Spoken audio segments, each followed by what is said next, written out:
we go. All right, so just to recap what we've already done in section 6.2. Section 6.2 are inverses. How do you find an inverse function? Inverse means opposite. So if you have a set of ordered pairs, finding the opposite is easy. Take the ordered pairs and switch places. Take the x and y and switch them.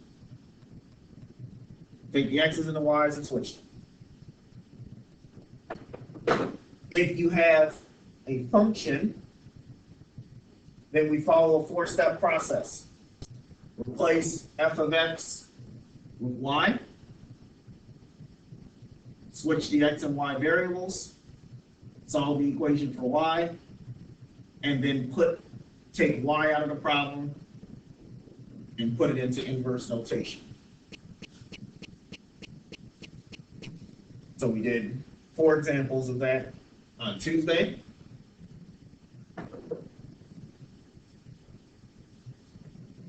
We switched over to verifying an inverse function. So to verify inverse, you do the horizontal line test. Horizontal line test is a line going from left to right. Line goes from left to right. It cannot intersect your function more than once. So for instance, with example 1, what I just put in blue was the original function. That was the original function. When you draw the horizontal line, it can only intersect that function one time. If it cuts it twice in any place, it's not a function. It's not, the inverse is not a function. So we get 3 examples of that.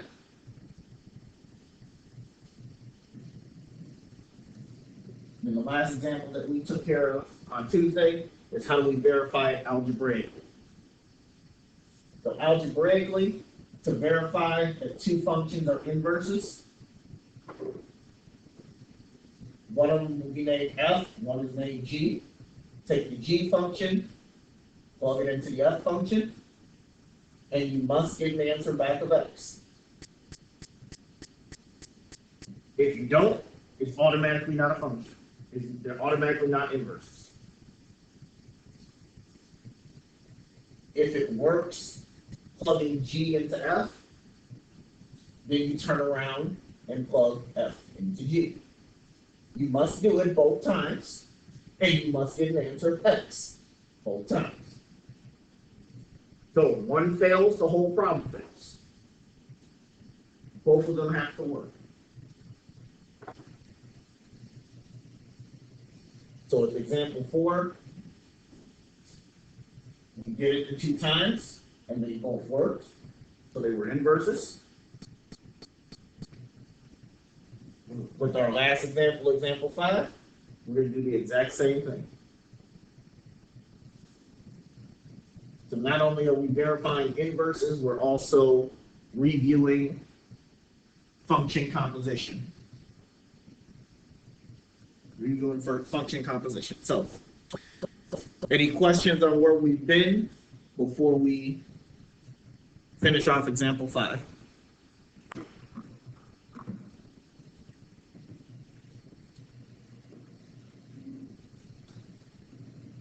If you have questions, please make sure you ask. I don't read mine because I'm not able to. And no offense, I'm not trying to grade any tragic quizzes like some of those tragic tests I had to grade this past weekend. So if you have a question, please make sure you ask. If not, let's go on to example number 5.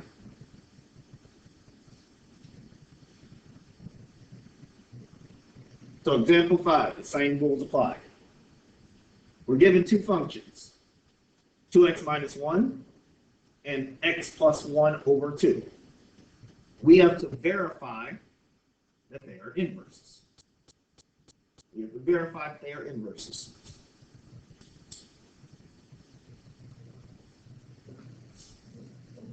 little bit just to show some more room. So to verify that they are inverses, you need to do f of g of x. So you need to plug the g function into the f function and see if we get an answer of x. So let's go ahead and do that. So the g function is x plus 1 over 2. The f function is 2x minus 1. Take the g function, plug it into the f function.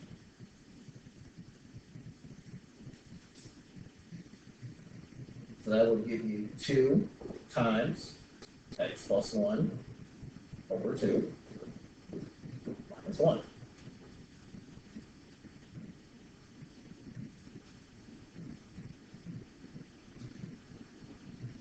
So now that you've plugged it in, we'll do some simplifying.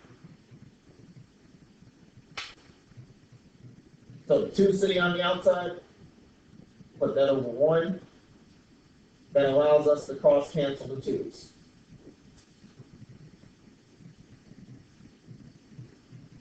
So that's x plus 1 over 1, which is x plus 1. 1 minus 1 is 0. So you have x. So that verifies. And that part's verified. That part.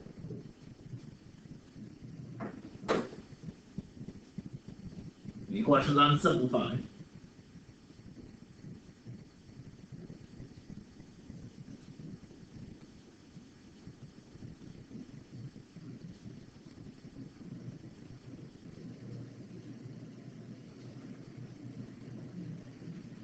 So since that works, now we do it the other way around.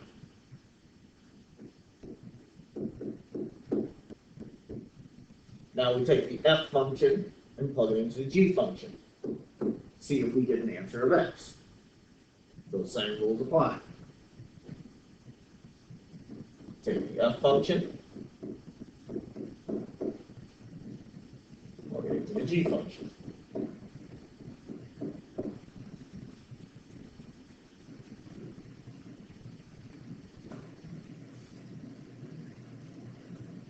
So that would give us 2x minus 1 plus 1 divided by 2.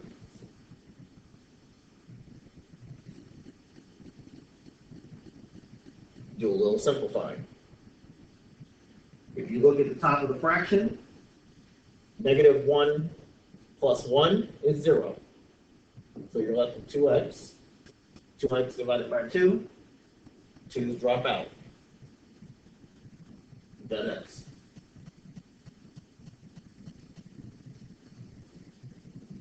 There's your verification.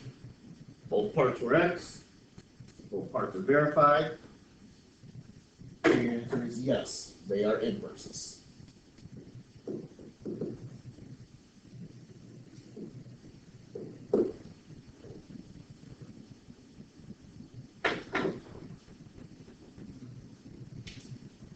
Again, you need both parts to work.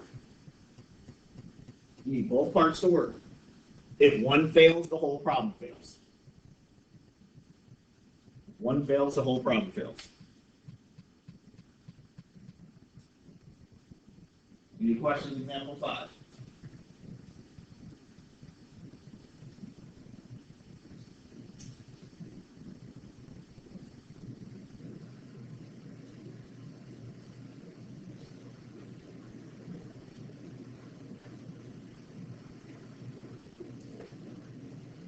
So that's how we verify an inverse.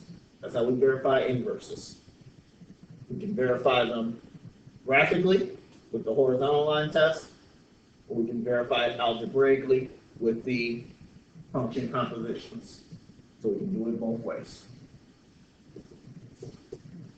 So section 6.3. Again, this is not on the quiz, but it could very well show up in the extra credit section.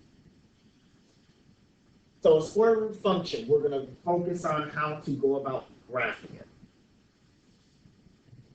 So graphing the square root function, so on the screen, you see the standard square root function. Standard square root function, f of x equals the square root of x, or y equals the square root of x. They mean the same thing. So if it's the standard function, then the domain is x is greater than or equal to 0. And the range is f of x is greater than or equal to 0. In other words, y is greater than or equal to 0. The reason for that is you can't take the square root of a negative number. Now we could get complex answers, but in terms of graphing, we're not going to graph complex numbers. So we ignore them for the purposes of graphing. So intercepts not defined and end behavior, we don't have to worry about in this case with regards to a graph.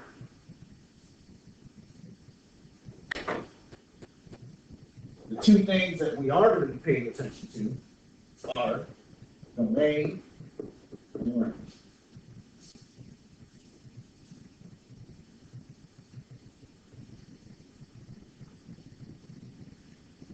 So let's look at how we find domain and range. So the domain is pretty simple. Set the radicand greater than or equal to 0 and solve for x. What part is the radicand? The radicand is the part that's inside the square root. Whatever is inside the square root. Whatever is underneath the square root. So in the case of example 1, f of x equals the square root of x plus 4.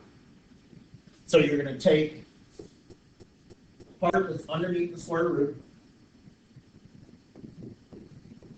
and set it greater than or equal to 0.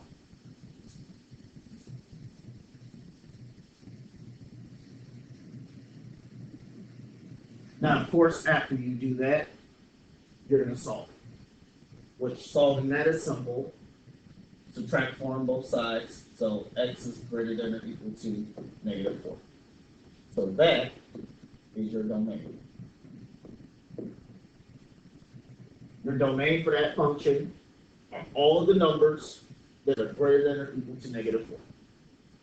That's your domain.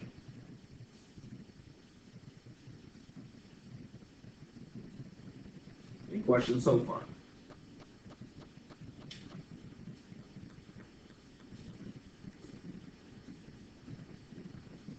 You always have to know what you're restricting, what your restrictions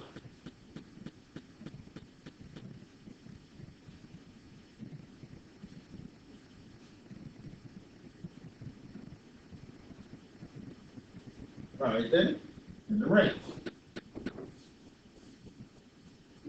So the range is y greater than or equal to the number to the right of the radical sign. So that means whatever number would be sitting behind the radical. Whatever number is sitting behind the radical. Which if there's no number sitting behind the radical, then it's 0. So in this case, if y is greater than or equal to 0.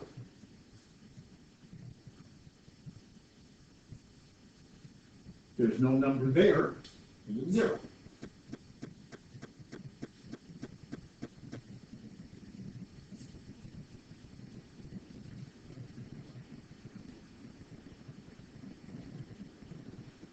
There's no number there, it's 0. Another way to think about it is, since negative 4 is the first number that you could use, if I were to plug in negative 4, negative 4 plus 4 is 0, and the square root of 0 is 0. That's another way to think about solving the problem.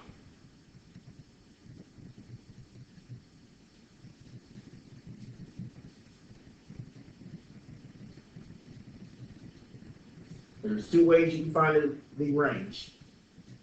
Plug in the first number of the domain, or take the number that's sitting outside of the round. Either way works. Any questions? Example 1.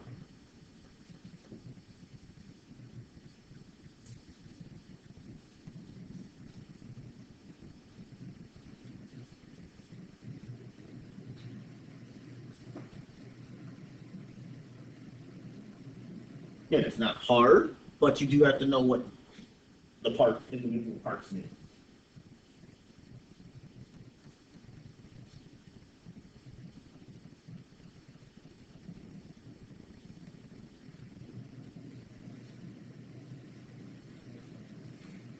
All right, so example 2. Example 2, same rules apply. Domain, take the number underneath the radical, set it greater than or equal to 0.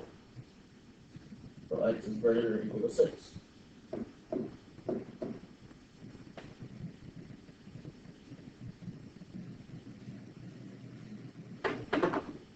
Range, take the number that's sitting outside. So y is greater than or equal to 3.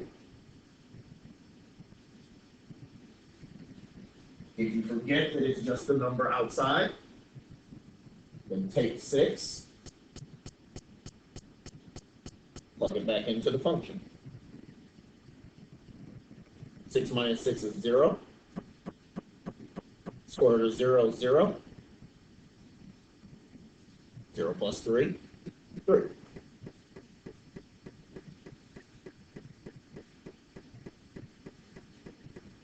There's two ways for you to figure it out.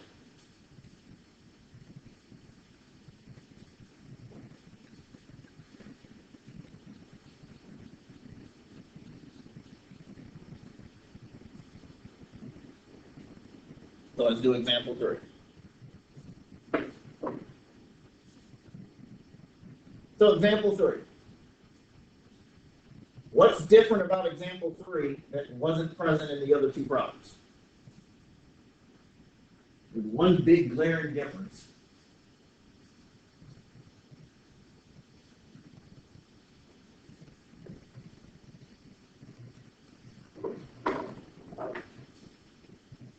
One big glaring difference about example 3. There's a negative. There's negative in front of the right.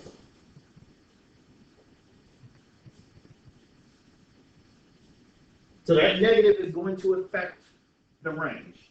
Not going to do anything to the domain, but it will affect the range.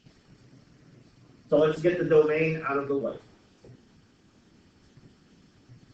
Domain, same as always. Take whatever's underneath the radical, solve it.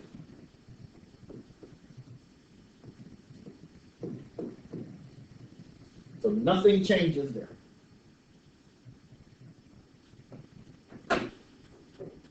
The range is a different story.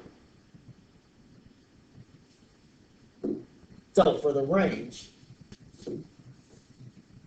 if the function begins with a negative coefficient, then the range is written as y is less than or equal to the number to the right of the radical sign. What this minus sign is doing is it's flipping the graph over. It's flipping the graph over. So if it's going to flip the graph over, it's going to flip your sign over too. So that's why this minus sign sitting here is pretty important.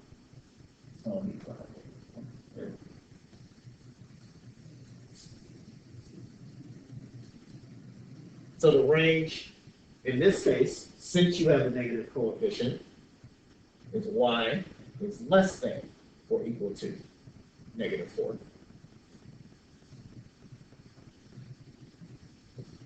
Still use the number that's outside,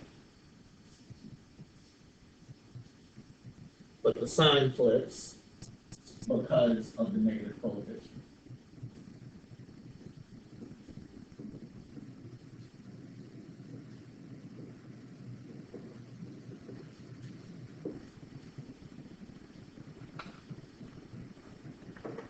So Any questions with example 3?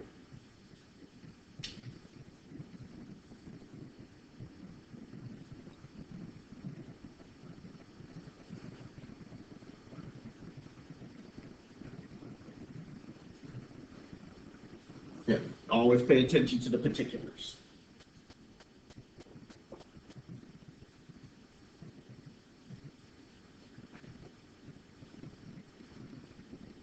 So domain and range is pretty simple to handle. So now let's switch gears and go to graphing the function.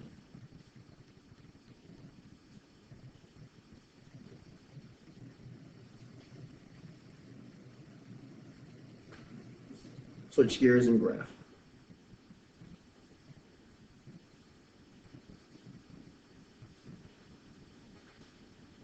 All right, so a few things to keep in mind about graphing square root functions. So again, this is the standard graph. That's how the standard graph works. We want to know what the standard graph is because we're going to use that as our baseline.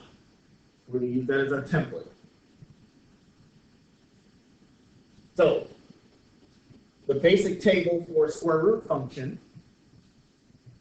So if you have square root of x, y equals square root of x. Obviously, if you put in 0, square root of 0, 0. If you put in 1, square root of 1 is 1. So the square root of 2 is 1.4142. We don't want to graph, worry about plotting decimal. That decimal, at least. Square root of 3 is 1.728, I think. Don't want to worry about that. Square root of 4 is 2. Square root of 9, 3. Square root of 16, 4.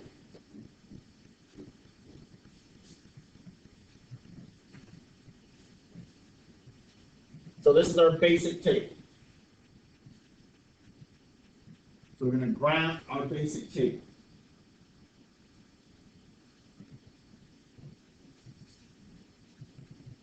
So knowing the basic table is important because it makes graphing a little bit easier.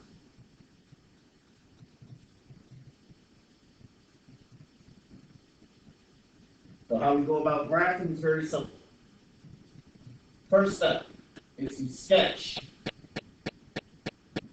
the basic graph. We're going to sketch our basic graph.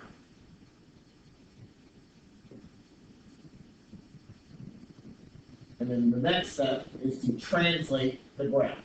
So you may have done translations in geometry or the back end of Algebra 1. So that's when we are shifting the graph. So there are two types of shifts. There are horizontal shifts, which uses the number inside the radical.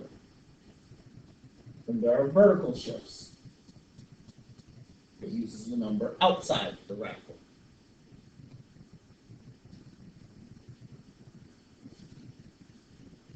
So, horizontal shifts. If you see a plus sign inside the radical, that means you're moving to the left.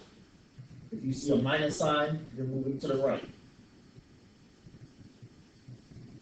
Vertical, if you see a plus sign outside, you're moving up. Minus sign, you're moving down. So, might seem a little weird right now. We're going to work some examples so that you can see all of the different types.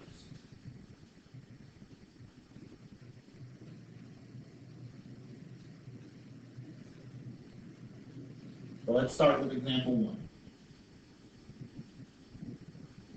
So example 1, you have y equals the square root of x plus 3. Notice that the 3 is outside the square root. You have to be very careful when you are reading the problem. The plus 3 is not underneath the square root.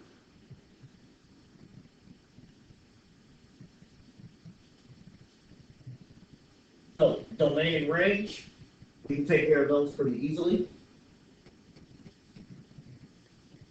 So x greater than or equal to 0, don't have to solve that. So that's taken care of. The range is the number outside. So y is greater than or equal to 3. So that was from the first page, using the same things from the first page.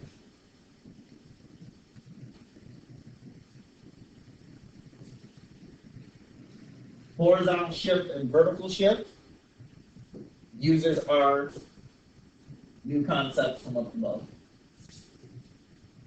Now I'm going to use our new concepts.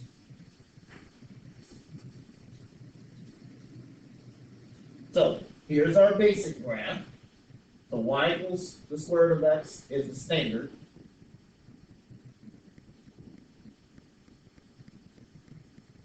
Y equals the square root of x plus 3 is what we want to graph.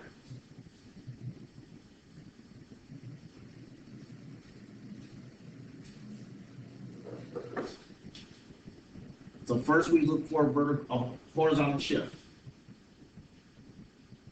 If you have a horizontal shift, it would take place underneath the square root.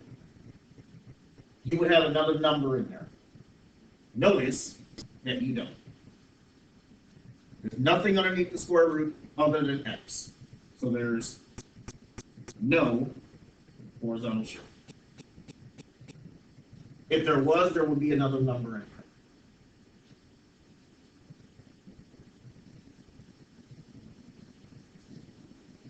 So remember, horizontal shifts are inside the square root.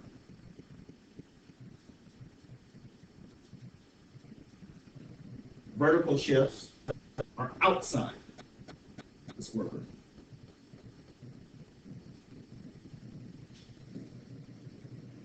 So the standard function doesn't have anything outside.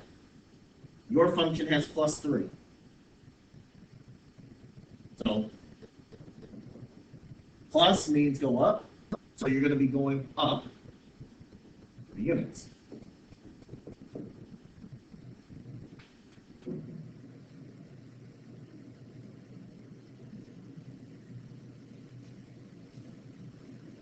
So any questions on how we identified it before we see this happen visually?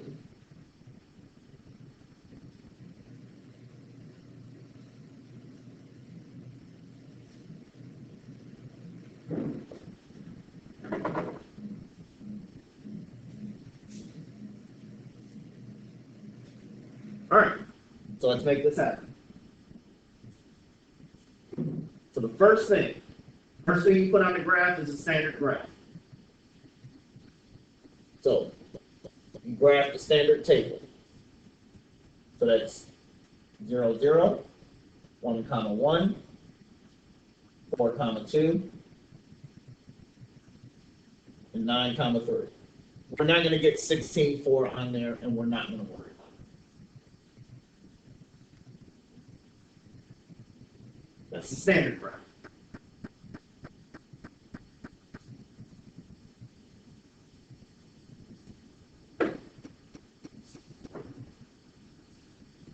Now we use the horizontal and the vertical shifts. Horizontal shifts are work any. Vertical shifts, we go up 3 units. So take each point that you put on the graph and move it up 3 times. 1, 2, 3. 1, 2, 3. 1, 2, 3. 1, 2, 3.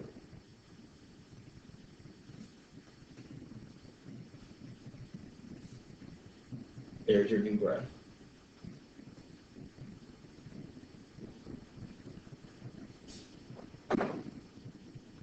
That's it. Problem's over. Here's your graph.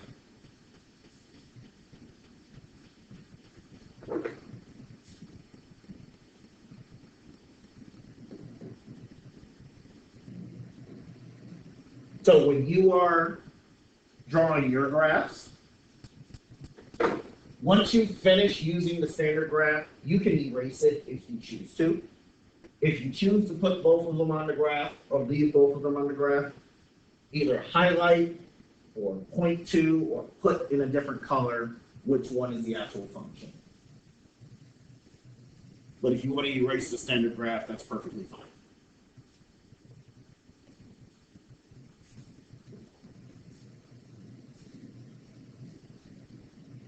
You can also use your graphing calculator to verify that you did it right. So pull up the graphing calculator to verify that this is accurate.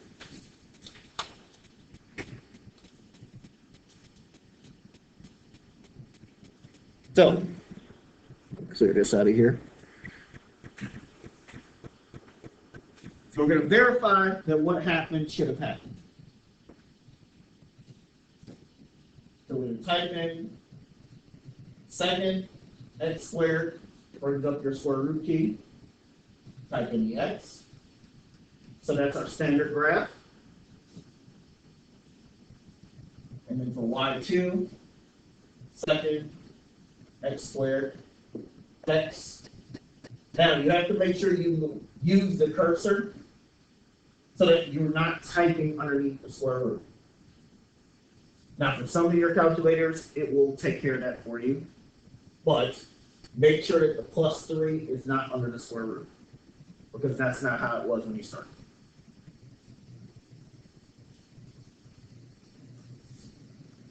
So there's our original, there's our new function, it's graph.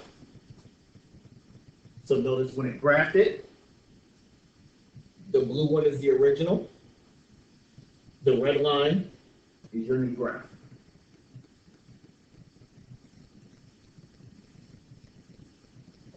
So it visually allows you to make sure that you did it correctly.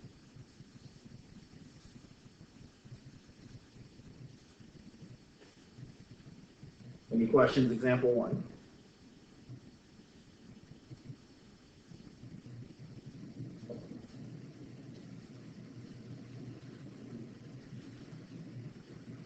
Yeah, you need to make sure that to have that peace of mind and have that verification and do it. It's not going to hurt.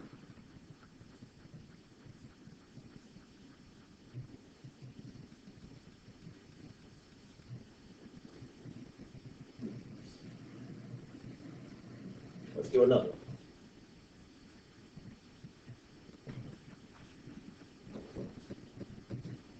All right, so example 2.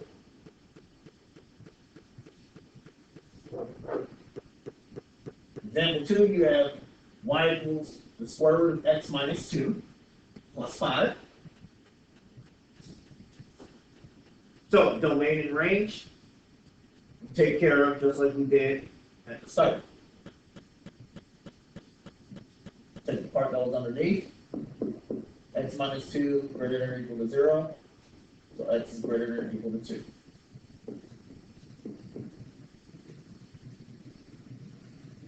The range is the number that's outside, y is greater than or equal to 5.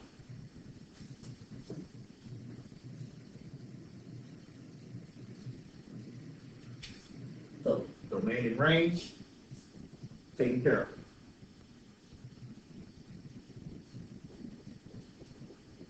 Now we go to horizontal and vertical. Remember, your standard graph is the square root of x. Your new graph, x minus 2 plus 5.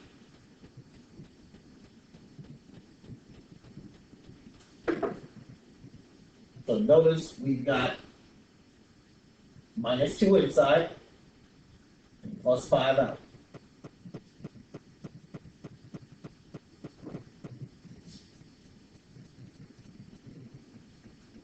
So we go to our rules to indicate what we're doing. Minus 2, so if we have a minus sign, we go to the right, in this case 2 times.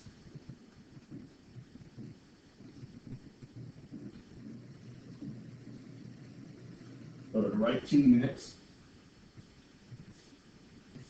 plus sign outside the square root, we go up. Up 5 units.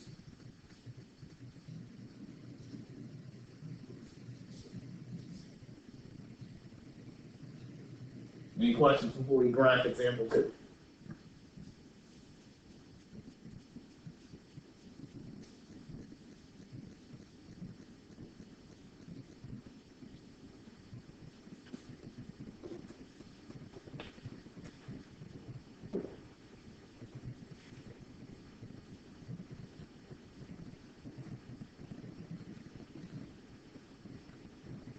All right, and let's do our graph. So when you graph, you always do the standard graph first. So standard goes on the graph first. So that's y equals the square root of x, which is 0, 0, 1, 1, 4, 2, 5, 6, 7, 8, 9, 1, 2, 3, 9, comma 3. Standard graph.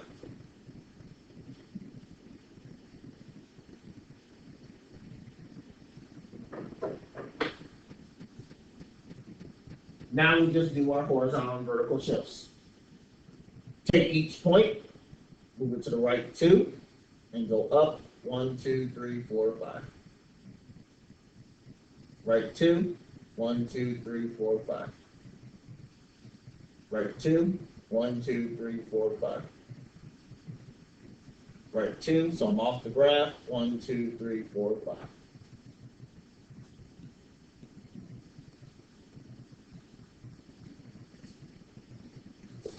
So there's the function that I want.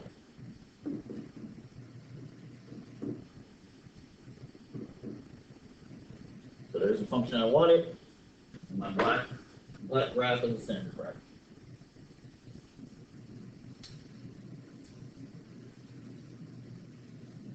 Any questions, example 2?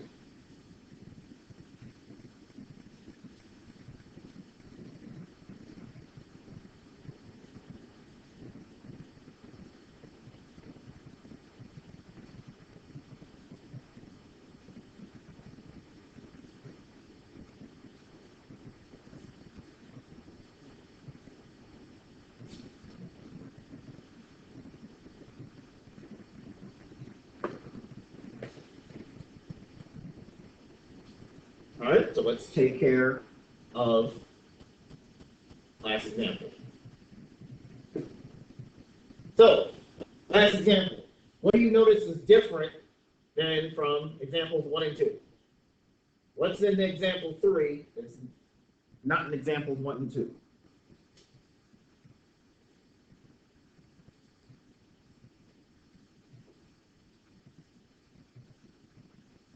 Something's different. The negative. You got a negative 2. So we have a negative coefficient in this example. So that's going to change how we solve this up. It won't change the domain. X plus 3 greater or equal to 0. So x is greater or equal to negative 3. That part doesn't change.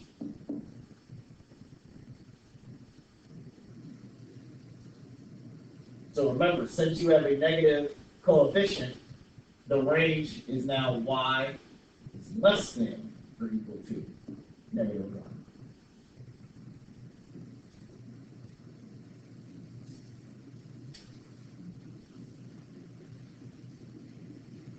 So remember, the sign flips for the range. The reason why the sign doesn't flip for the domain is because you still can't take the square root of the negative number. Doesn't matter what's sitting outside. You still can't take the square root of a negative number.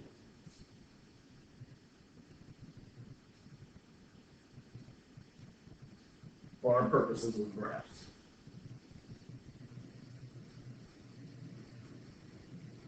Horizontal and vertical. Here's our original.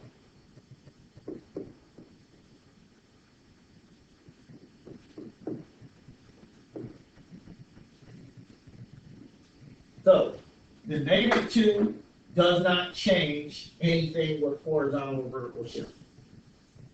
That will get taken care of in a second. So you have a +3 and a -1. +3 and a -1. So you have a +3 inside.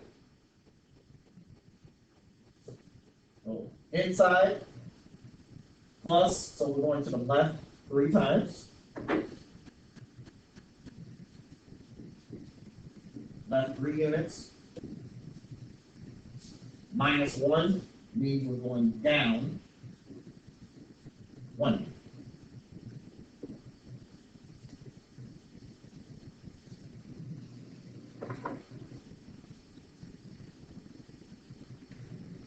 Any questions? Domain, range, horizontal, vertical.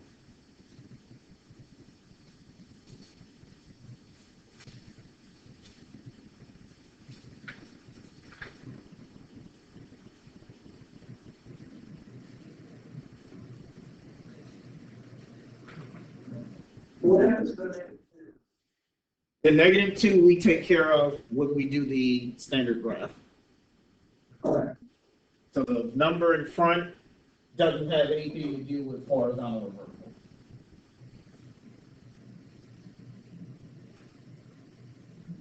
So it's used with the graph.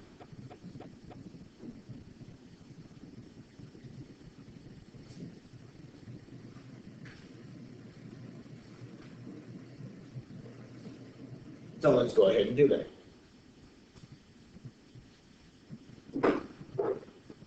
So again, let's do our standard graph. So normally, our standard graph is the square root of x. So that's 0, 0, 1, 1, 4, 2, 9, 3. But we don't have just the square root of x. You have a -2 sitting in front. So that means that's -2 times the square root of x.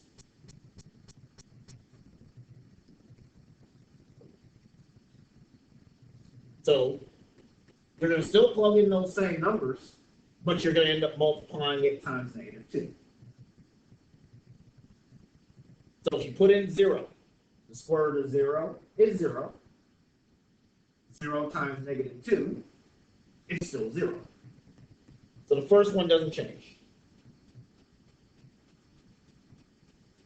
Plug in the 1. The square root of 1 is 1. But 1 times -2 is -2.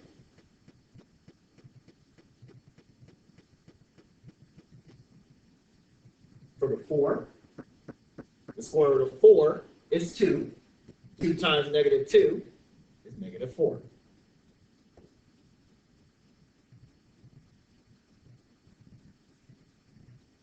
Plug in the 9. Square root of 9 is 3. 3 times -2, -6. So notice everything in the y column got multiplied by -2. So Michaela, that's where we account for the -2.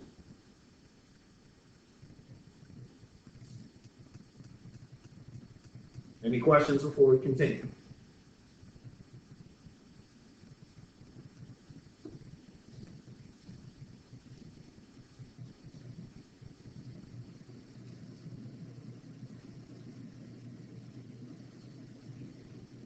So that means we have a new standard graph. So instead of graphing that one, we graph 0, 0, 1, -2, 2, 3, 4, 1, 2, 3, 4, and 9, 1, 2, 3, 4, 5, 6, 9, -6. So notice that your graph is curving down.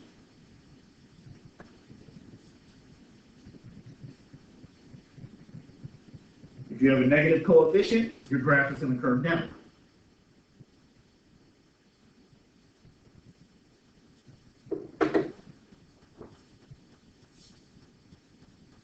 So notice quite a few things you got to pay attention to. That's why I'm going step by step.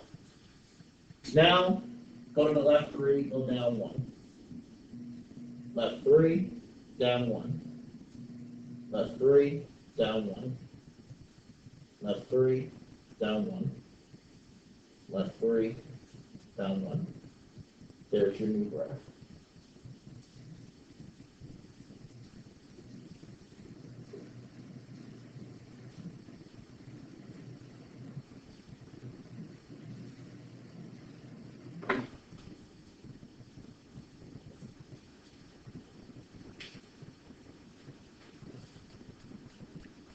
So it's not a hard problem, but you do have to pay attention to what you're doing. Not a hard problem, but you do have to pay attention to what you're doing.